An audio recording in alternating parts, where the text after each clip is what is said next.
오늘 하나님의 말씀 사무엘상 31장입니다. 1절로 13절이 전체입니다.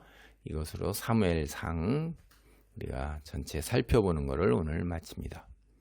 사무엘상 31장은 사울과 그의 아들의 죽음에 관한 이야기예요. 그래서 제목이 사울 일가의 죽음인데, 이 사울 일가의 죽음을 중심으로 해서 이제 우리가 하나님께서 우리에게 주시는 교훈을 한번 살펴보고자 합니다. 이 사무엘 성경이 사무엘상 그리고 사무엘 하로 나눠질 때 이 사울 일가의 죽음을 중심으로 해가지고선 이제 앞에 상과 뒤에 하로 나눠져요. 근데 이제 본래 이스라엘 민족이 가지고 있는 성경이 이제 히브리 성경이잖아요. 그것은 사무엘 상하, 열왕기 상하, 이게 다 한 권이에요.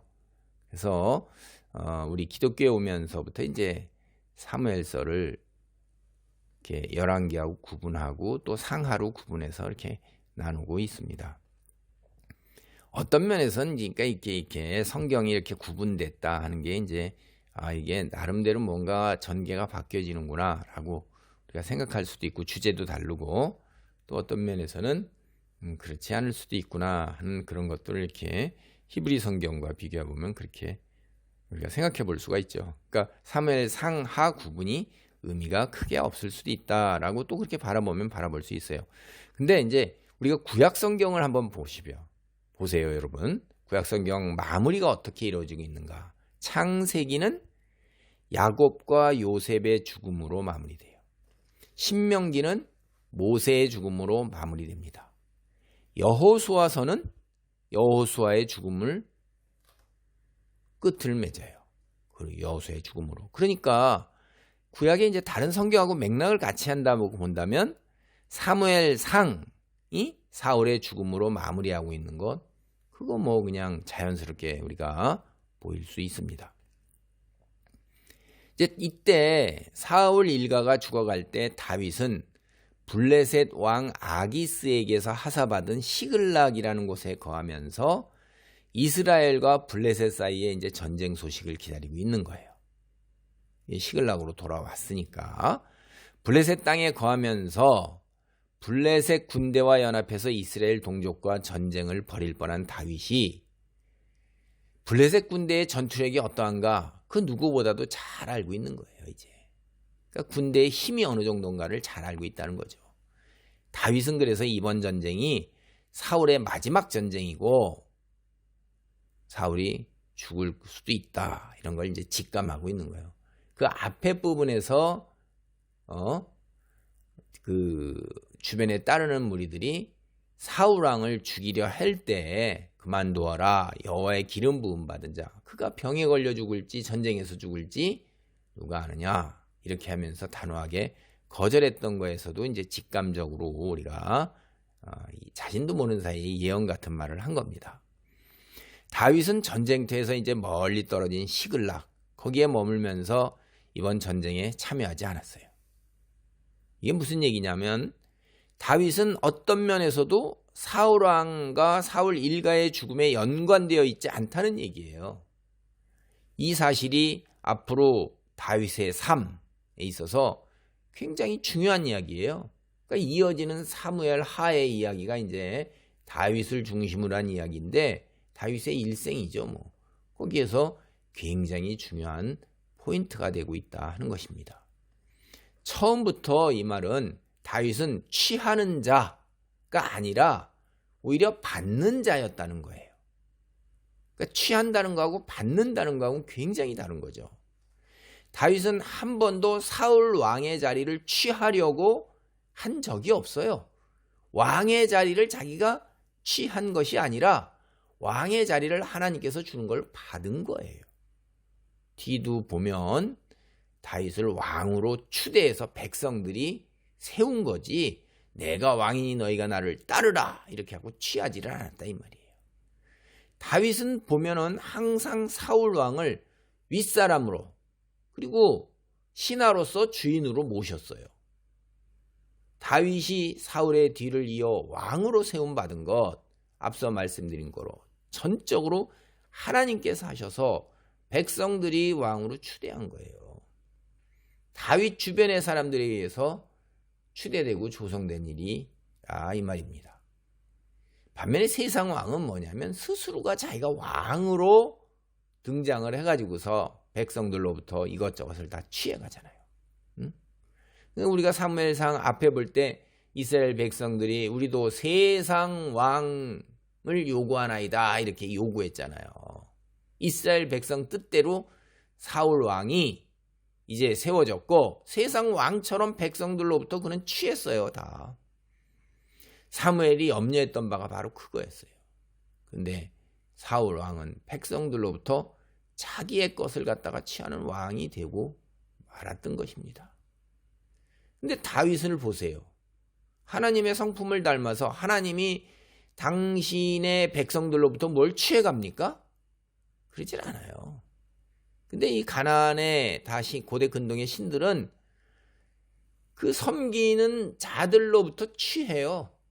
섬기는 자들로부터 그 신화에 나오는 이야기가 다 이게 언제나 섬김을 받고 그들 위에 올라서서 취하고 그러는 왕들이에요. 신화도 다 그래요. 로마 신화나 그리스 신화는 인간을 다스리지 인간 편에서 인간을 오히려 섬기나요?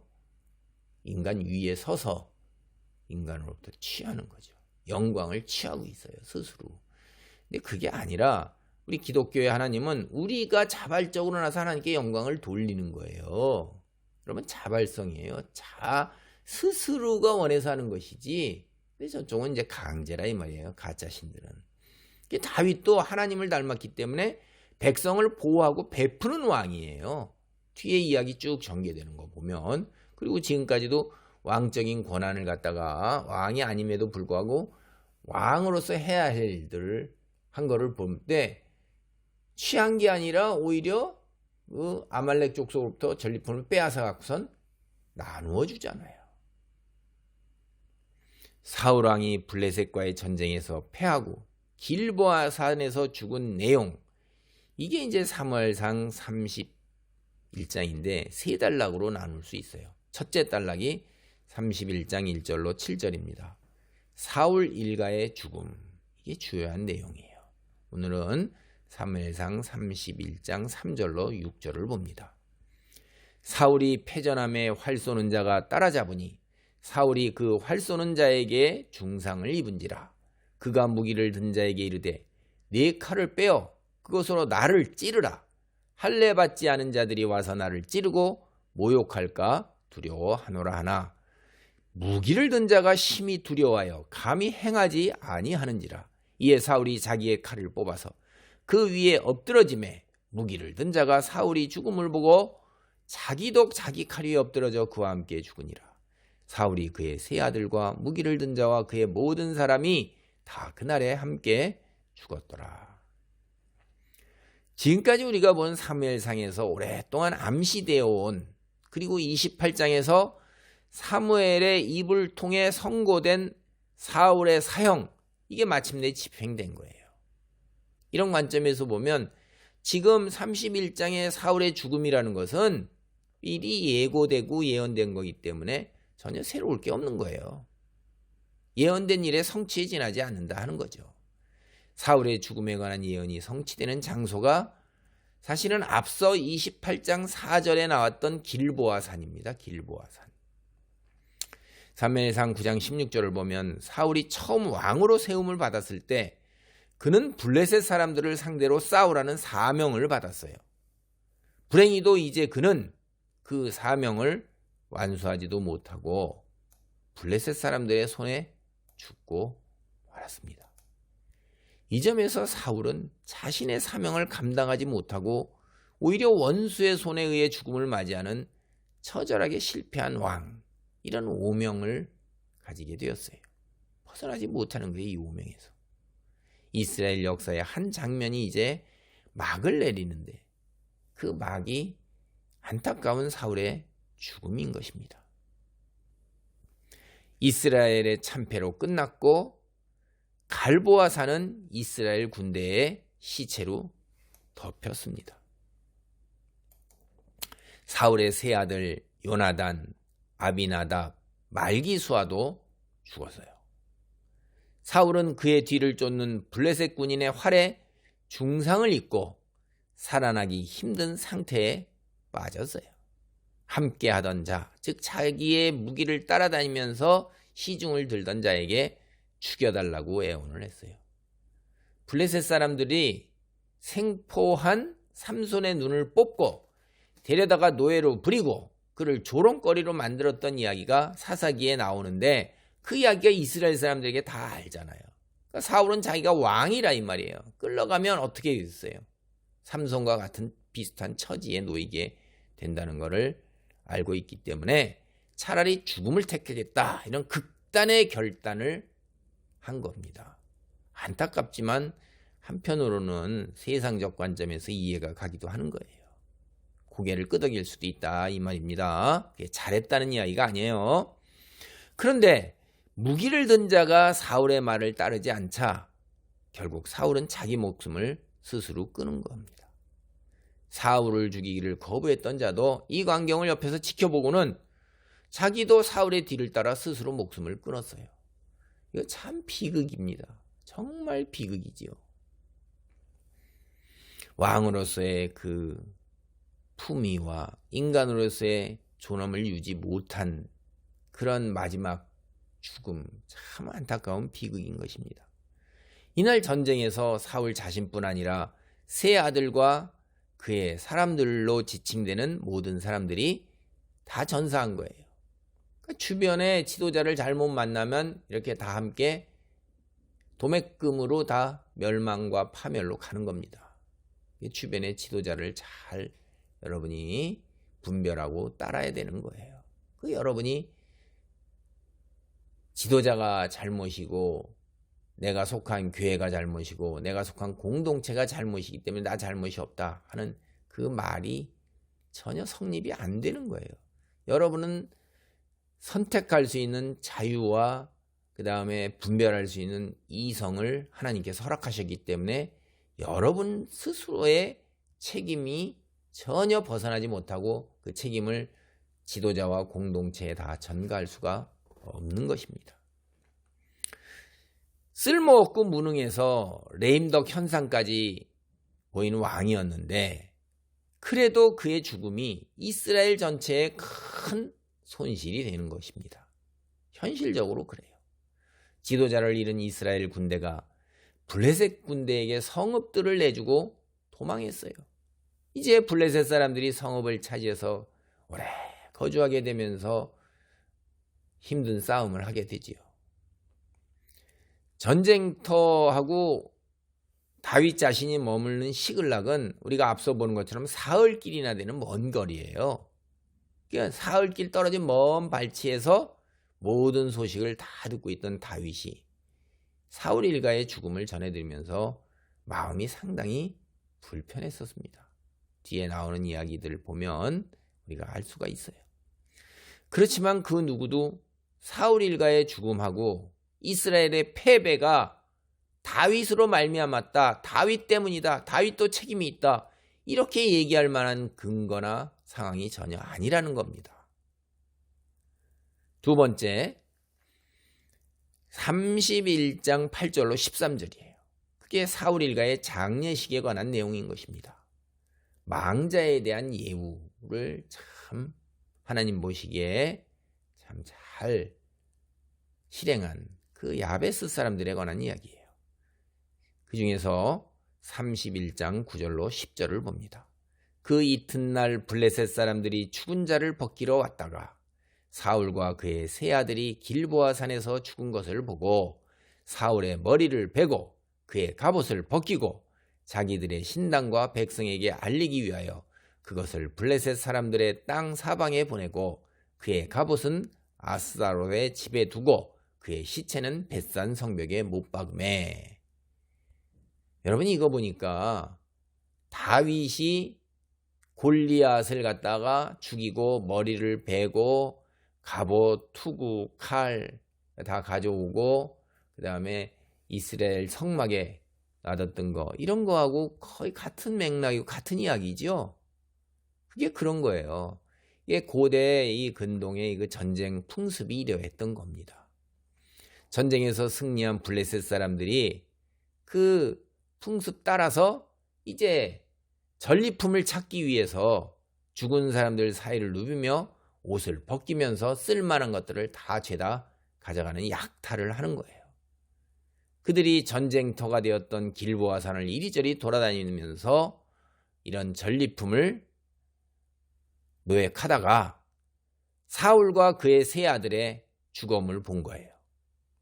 그래서 자신들이 전쟁에서 이긴 것뿐만이 아니라 아예 이스라엘을 참패로 모는 대승을 거두었다는 그 증거가 바로 이거잖아요. 왕과 그 왕자의 죽음이잖아요. 그래서 머리를 베고 그 벤 머리를 블레셋 영토 온 사방에 다 보내어서 순회를 시키면서 봐라 하는 거예요. 이게.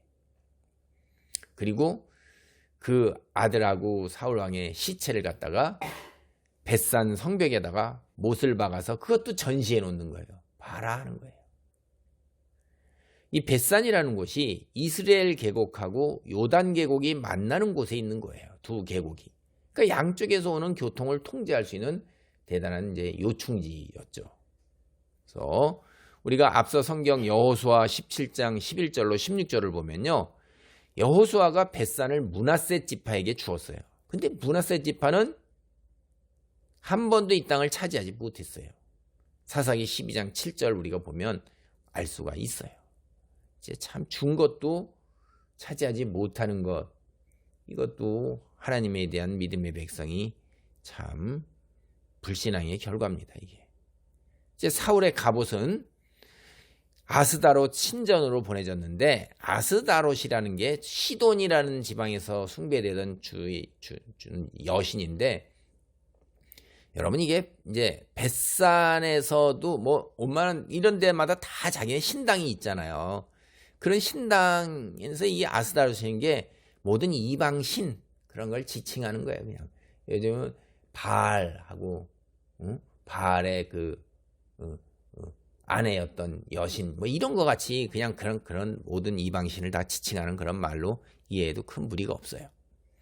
이 고대 근동의 풍습이 전쟁에서 승리하면 정복한 신전의 신상과 물건, 정복한 민족, 정복한 도시들이 섬기는 신전의 신상하고 물건을 자기가 섬기는 신전으로 가져간 거예요. 자기들의 신이 이겼다는 거죠. 마찬가지 이유예요. 이거 블레셋 사람들이 사울왕 갑옷 신전으로 보내는 거, 자기들의 신이 이스라엘 신 여호와를 상대로 승리했다, 이걸 다 선전하고 알리는 겁니다. 그리고 그렇게 믿었어요. 근데 이건 블레셋 사람의 생각일 뿐이에요. 이 얘기는 제가 앞서도 했어요. 여러분, 하나님이 패하셨습니까? 이스라엘이 패한 거예요. 사무엘상 4장을 보면 이런 일이 전에도 있다는 걸 우리가 알 수 있어요. 블레셋 사람들이 자신들이 이스라엘을 상대로 승리한 것처럼, 마치 자신들의 신이 여호와를 상대로 하여 승리한 것처럼 착각해서 법궤를 가져다가 다곤 신전에 두었는데, 자신들의 기대와 달리 다곤 신 목, 손목 다 부러졌잖아요. 여호와 하나님의 절대적 승리로 그 앞서서도 끝났다 이 말이에요. 4장에 보면. 그러니까 오늘날 사울 왕이 죽고 이스라엘이 패한 것뿐이지 여호와 하나님이 패한 게 아니에요. 근데 이 세상 사람들은 그렇게 생각하지 않죠. 블레셋 입장에서는 40년 동안 지긋지긋하게 사울 왕과 끌어오던 이스라엘 전쟁이 마치 사울 왕이 죽음으로 이제 마무리된 거예요. 이스라엘 군대를 물리치고 그 우두머리 왕을 죽였으니 얼마나 기뻐했겠어요. 40년이나 계속된 전쟁에서. 근데 이게 이스라엘에게는 오히려 또 슬픔이에요. 이스라엘의 영광, 즉 왕이 블레셋 전쟁의 전리품이 된 거예요. 이게 이스라엘 입장에서는 말할 수 없는 비극인 것입니다. 이후에 이어지는 우리가 이제 사무엘상 이야기 두 번째 단락 11장 13절 이야기는 제가 읽지는 않겠어요. 아까 말씀드린 사울과 사울 그 아들들이 벳산 성벽에 못 박혔다, 이런 소식을 들은 길르앗 야베스 사람들이 사울과 그 아들들의 시체를 거두어서 화장하는 이야기예요. 장사를 지내고 7일 동안이나 금식을 했어요. 애도를 했어요. 이 야베스 사람들이 벳산에서 약 25km 정도 떨어져 있는 곳입니다. 그 오가는 길이 상당히 험하고요. 그 다음에 블레셋 사람들이 그걸 지키고 있잖아요. 전쟁을 감수해야 되는 거예요. 그런 상황에서도 야베스 사람들이 사울 일가의 시신을 가져다가 극진하게 장사를 지내고 그 죽은 자에 대한 예우를 갖춘 것, 그거는 사울 왕에 대한 보은입니다. 이게 사울이 처음에 왕이 되었을 때 암몬 사람들의 손에서 구원한 성읍이 야베스예요. 그래서 그들은 결코 그 사울 왕에게 입은 은혜를 잊지 않고 이렇게 예우를 다하는 거예요. 사울이 하나님께 버림받고 비참한 종말을 맞이했지만 그거는 하나님께서 그렇게 하시는 것이고, 우리는 어때요? 여전히 사울은 하나님의 기름 부음 받은 왕이라는 거죠. 다윗이 그렇게 한 거예요. 그러니까 망자에 대한 예우를 갖춘 것, 이거 야베스 사람들이 굉장히 잘한 것입니다. 선한 일을 한 거예요. 지금까지 이야기가 이제 사울 일대기예요. 잃어버린 나귀를 찾으러 길을 나섰다가 이스라엘 왕이 되었지만은 참으로 비참한 종말을 맞이한 것이 사울의 일생인 것입니다.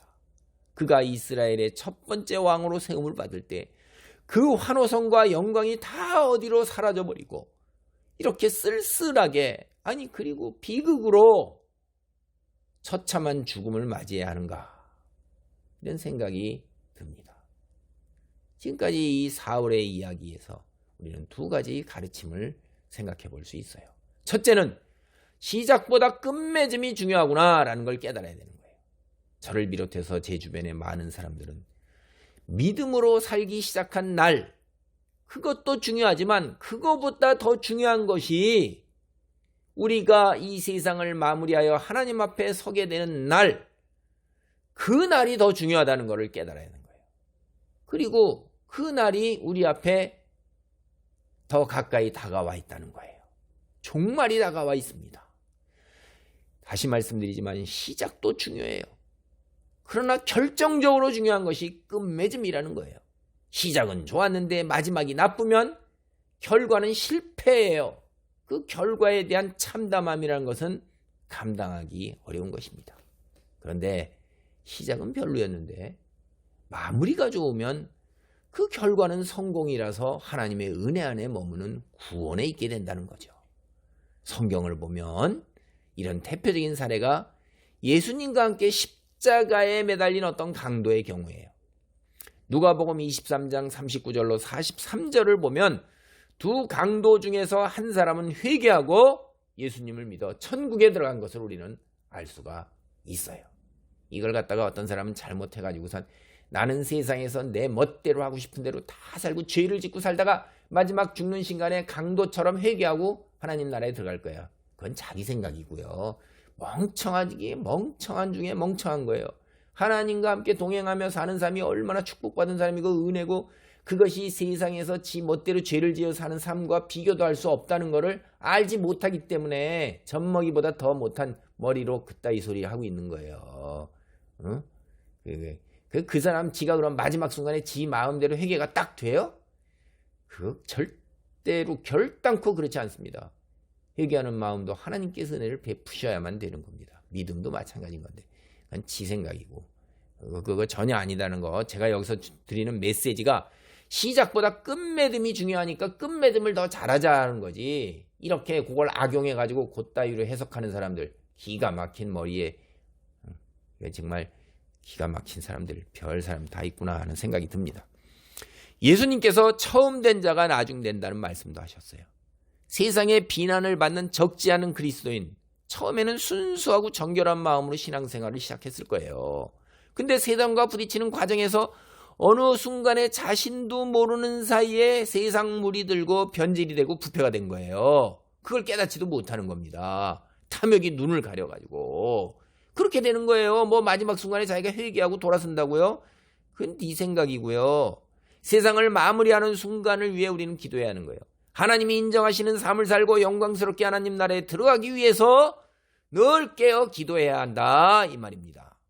둘째, 하나님의 주권에 온전히 자신의 삶을 맡겨야 하는 거예요. 사무엘상은 특별히 다른 성경 그 어디보다도 하나님의 주권과 섭리를 강조하고 있는 성경입니다. 한나의 찬송을 보세요. 살리시는 이도 하나님이시요 죽이시는 이도 하나님이십니다. 그리고 성경에 다른 곳은 뭐라고 그랬어요? 부와 기도 하나님께로 말미암는 거예요. 또 하나님께서는 사람을 높이시기도 하고 낮추시기도 하시는 분이세요. 마찬가지입니다. 하나님께서는 사람들을 큰 자와 강한 자로 일으켜 세우시기도 합니다. 누구를? 하나님께서 당신의 마음에 들어 하시는 분, 당신이 선택한 자를 그렇게 하시는 거예요. 그건 철저하게 하나님의 주권이며 하나님의 뜻입니다. 다윗이 이 점에서 우리는 엄청난 우리의 모범이요 본입니다. 철저하게 하나님 주권에 자신을 내던진 삶을 살았어요. 하나님께서는 이런 다윗을 귀하게 여기신 것입니다. 이것이 바로 다윗의 성경 비결이에요. 다윗이 자기에게 주어진 두 차례의 기회 중에 하나님께서 이렇게 바라보시는 거예요. 허용하신 거예요. 죽일 수 있도록 허용하셨어요. 하나님께서 죽이도록 그렇게 만들어가지고 죽여버린 게 아니라 이 말이에요. 다윗에게 죽여라 만들어가지고선 야 이런 게 아니라 하나님께서 허용이라는 말을 잘 보세요. 선택을 할 수가 있는 거예요. 할 수도 있고 안 할 수도 있는 거예요. 그건 다윗에게 달려있는 거예요. 근데 다윗이 어떻게 했어요? 한 번이라도 그 기회를, 허용된 기회를 사용하지 않았어요. 사울을 죽이지 않았어요. 만약 사울을 죽였다면 어떻게 됐을까요? 여러분 이거 한번 잘 생각해 보세요. 다윗과 사울의 갈등이 정리가 되지 않은 채 여전히 원수지간으로 끝나는 겁니다. 죽였기 때문에. 이제 다윗의 앞길은 어떻게 돼요? 원수관계, 인간관계가 혼돈으로 계속 이어지는 거예요. 자기 안에 미갈 생각해 보세요. 아버지를 죽인 다윗과 다윗이 옳다 할지라도 그게 정서적으로 다윗을 남편을 받아들이고 함께 살아요? 이거 굉장히 어려운 문제입니다. 이거. 그 다음에 다윗을 그렇게 사랑하고 아꼈던 요나단 한번 생각해 보세요. 자기 아버지를 죽인 다윗을 예전처럼 대할 수 있어요? 우정이 계속해서 이어질 수 있냐 이 말이에요. 이게 굉장히 어려운 문제죠. 자, 우리가 앞에 뒤에 보세요. 이게 다윗은 사울 왕의 죽음과 아무 상관이 없어요. 사울 왕이 죽었어요. 그러면 하나님께서 다윗을 왕으로 세우셨잖아요. 근데 다윗에게 돌아왔습니까? 이스라엘 민족이? 유다 민족 외에는 나머지 민족이 안 돌아왔어요. 사울의 아들 이스보셋을 오히려 세워서 가지고 다윗과 7년 반을 대치했어요. 그게 북쪽 지파 사람들이에요. 그런데 장인이자 자기들의 왕인 사울을 죽인 다윗을 왕으로 받아들일 수 있어요? 그건 인륜도 어긋난다 이래가지고 핑계거리 아주 잘 돼. 절대 참 웃기는 거예요. 그래서 다윗이 자신의 손으로 사울을 죽이지 않은 것, 철저하게 하나님 주권을 따른 것, 인간관계에 남겨지게 될 여러 가지 어려운 혼돈, 난제 이런 걸 다 일거 해결하는 거예요. 그리고 현실적으로 보면 다윗의 자기가 왕이 되었을 때 자기의 왕권이 자리 잡고 뿌리를 내리게 되는데 요나단이 가장 큰 걸림돌이에요. 큰아들이잖아요. 요나단과의 우정이 있는데 요나단을 북쪽 지파 사람들이 다 따르죠. 요나단이 다윗에게 왕권 넣어줄게 해도 주변 사람들이 그걸 용납하지 않고 있잖아요. 이게 오늘날도 여전히 그러네 이 말이에요. 권력자 주변에 혜택을 누리는 자들, 권력자 자신 마음대로 하지 못하는 부분이 너무나도 많아요. 제가 알기로 박정희 대통령이 유신을 안 하고 싶어도 주변 사람들이 그 용납 안 했고, 또 박정희 대통령이 스스로 유신을 하고 그 이후에 또 내려오고 싶어도 주변에서 혜택을 누리는 많은 주변 사람들이 못 내려오게 하는 거예요. 이게 그렇게 공동체로 얽혀 있게 되는 거고, 거기에서 누리는 많은 사람들이 그 사람이 권력을 그만두게 하기를 내버려 두지를 않아요. 우리가 다 아는 이야기예요. 굉장히 어려운 거죠. 그래서 길보아 산에서 일어난 사울 일가의 죽음, 다윗을 왕으로 등극하는 기반, 토대가 마련되는 계기예요. 그리고 순리대로 왕위에 올라 이스라엘을 갈등 없이 통합되게 점차적으로 나아갈 수 있게 만들었던 것입니다. 이것은 하나님을 철저하게 의지하고 순종하는 다윗에 대한 하나님의 축복입니다. 오늘날 다윗은 우리에게 묻고 있습니다.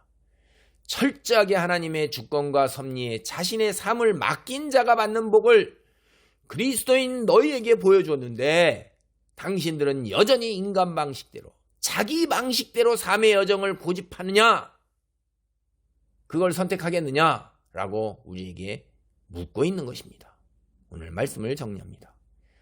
믿음의 삶의 여정에서 시종일관 굉장히 중요한 거예요. 시작보다 마지막 마무리를 더 잘해야 하는 거예요.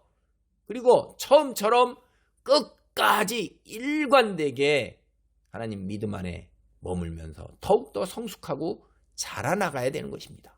아울러 우리의 삶의 여정에서 하나님의 주권에 나를 온전하게 던져야 되는 거예요. 내 삶을 하나님께 완전히 맡기고 하나님이 주시는 복을 그래서 풍성하게 다 누리며 살아야 하는 것이에요. 오늘 두 가지 교훈을 새기고 실천하는 성숙한 믿음의 사람이 되기를 축원합니다. 아멘. 기도하시겠습니다. 할렐루야. 하나님 감사합니다. 오늘 사무엘성 마무리합니다. 아버지, 다윗의 이 자리에 이르기까지 겪은 것 속에서 하나님의 주권에 온전히 자신의 삶을 맡긴 다윗을 본받고 안타까운 죽음을 맞이한 처음과 끝이 다른 이런 사울을 보며 시종일관 늘 끊임없이 하나님 믿음 안에 머물며 마지막 때까지 하나님 안에서 더 자라나가는 것이 중요함을 깨닫습니다. 이런 두 가지 교훈을 가슴에 새기며 이것이 나의 삶에서 그대로 이루어지는 축복이 있기를 간절히 기도합니다. 예수님의 이름으로 기도하옵나이다. 아멘.